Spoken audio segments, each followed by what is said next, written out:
I've been dreading this day. Today I'm going to be revealing Halloween 6, The Curse of Michael Myers. And this is my least favorite of the Halloween movies. That's right, I think this is even worse than Rob Zombie's Halloween 2, which is pretty bad in its own right. But at least with Halloween, when with Rob Zombie's Halloween 2, he made an effort to he made an effort, a solid effort for everything, like to make it a solid horror film, something that would actually deliver things. Zombie actually made a solid effort.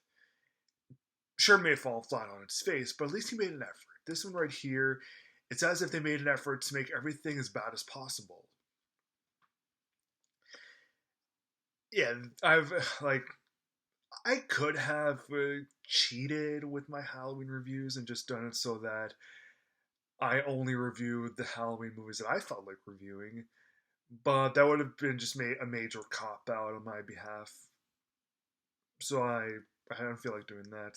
I want to review them all, no matter how excruciating they might be. At least if I get this out of the way, I'll never have to watch Halloween 6 again. And since this is the worst of the Halloween movies, in my opinion, um, yeah, why not? Why not get out of the way while I can? So the Halloween 6 Curse of Mike Myers is directed by Joe Chappelle. No, he's not related to Dave Chappelle. He's a guy that I've never heard of before. It stars Donald Pleasance and Paul Rudd. This was around the same time that Paul Rudd did Clueless. And yeah, Paul Rudd is in Clueless. And yes, he does look the exact same in 1995 as he does now. He's a guy that never ever ages. Lucky him. And this one features um, some of the worst acting, some of the worst characters, and it's also one of the most boring Halloween movies that there is. So, all right, one thing that I said saved Halloween's 4 and 5 was the performances of Donald Pleasance and Jamie and um, Danielle Harris. Mostly Donald Pleasance. He's really the driving force. He's the heart and soul of 4, 5, and 6. But I don't know. Something happened in this one that really dwindled Pleasance's performance. And sadly, this is actually Donald's last film before he passed away. And Danielle Harris is not in this. This was 6 years after Halloween 5. And yeah, Donald Pleasance, he's just not that same high energy, hell bent psychiatrist who just wants nothing more than to destroy the shape once and for all. And that's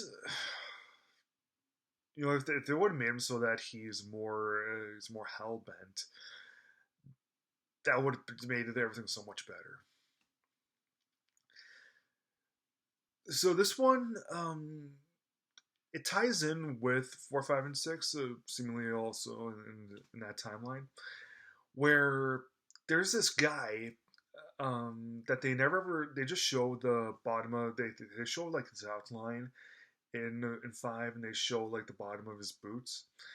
He has these black boots and he's all dressed in black, and he has silver on the toe parts of his boots, and he also has this tattoo like that looks like a P, and it turns out Michael also does, and there's just this really stupid story about the cult, about a cult that seemed like gives Michael his powers, and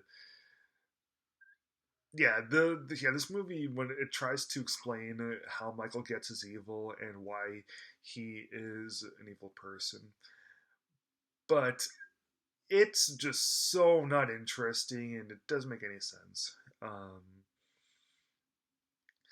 yeah, I like okay. Um, the girl who plays Jamie Lloyd in this, Michael's niece. Yeah, it's not Danielle Harris. Um, yeah, she's in the movie for a little bit near the beginning.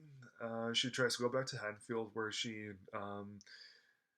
after she has a kid, after she has a baby, and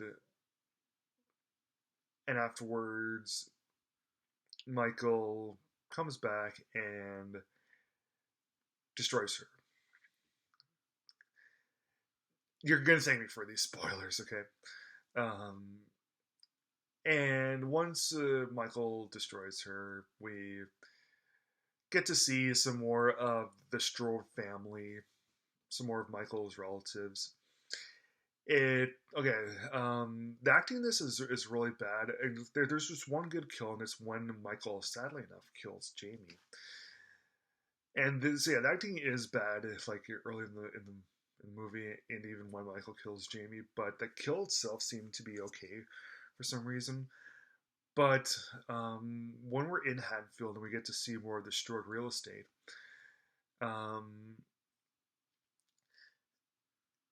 and the yeah, we're finding out the different parts of these different family members, like that somehow related to the Strodes, but not really. It didn't really make any sense. But Mr. Strode, who's the real estate agent, is he is abusive, and there's this one part where he ends up where he abuses